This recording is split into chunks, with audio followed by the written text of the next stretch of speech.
Right now, some new reaction to a show promotion on the cable network MSNBC that's raising some eyebrows. In it, host Melissa Harris Perry suggests the community should play as influential a role as parents and families when it comes to raising children. Take a listen. We have never invested as much in public education as we should have because we've always had kind of a private notion of children. Your kid is yours and totally your responsibility. We haven't had a very collective notion of these are our children. So part of it is we have to break through our kind of private idea that kids belong to their parents or kids belong to their families and recognize that kids belong to whole communities. Once it's everybody's responsibility and not just the households, then we start making better investments. In a column today, Rich Lowry, editor of the National Review, had a response to that line of thought, writing, quote, "As the ultimate private institution, the family is a stubborn obstacle to the great collective effort." He goes on to say, quote, "that the family is so essential to the well-being of children has to be a constant source of frustration to the egalitarian statist, a reminder of the limits of his power." Rich joins us now. He is also a Fox News contributor. Good to see you, Rich. Thanks for coming in. So this is a left-leaning host on a left-leaning cable network espousing left-leaning views about public education. Yeah. What's so surprising? Well, MSNBC has these kind of public service announcements they run by their anchors during commercial breaks. And usually the things like promoting wind farms or building bridges or spending more on government.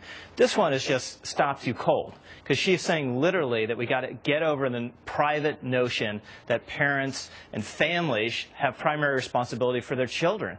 And I watch it over and over again. Is it something I'm missing? Is there a hint of irony here? Is this a leftover April Fool's joke? And it's not. It's quite sincere, and I think is representative of a strain of thought on the left that is extremely disturbing. Now go into that. What is disturbing about the thought that a community, a greater community, could and should play a role in helping to raise children to be productive and healthy and, members of society? Yeah. Now, look, no one disputes that neighbors are important, community groups are important, schools are important. But the idea that the notion that parents and families have primary responsibility for their children is an obstacle in some way to those things, or something we have to get over in order for the government to have a larger role, is just plain nuts. And if you actually look at the fact of it, since 1970, we've increased spending on public schools several times over and gotten no results for it. And that's the other fundamental point. There is no substitute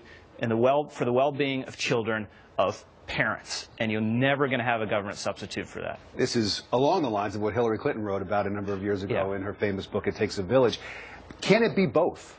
Can it be strong, active, present, involved parents and that outside support? I mean, my wife and I have a bunch of kids at home. We'll take all the help we can get. Yeah, right. And grandparents, aunts, uncles, again, neighbors. And we do have a public school system.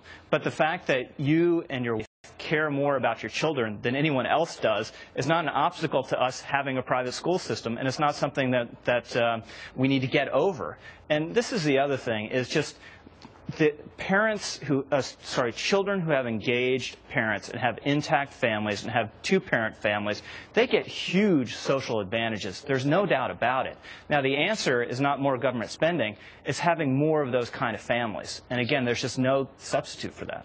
Rich Lowry, always great to hear your thoughts on things, and you can find his column today in the New York Post, and of course always at the National Review. Good to see you, Rich. Thanks very much. Thanks, Rick. Jenna.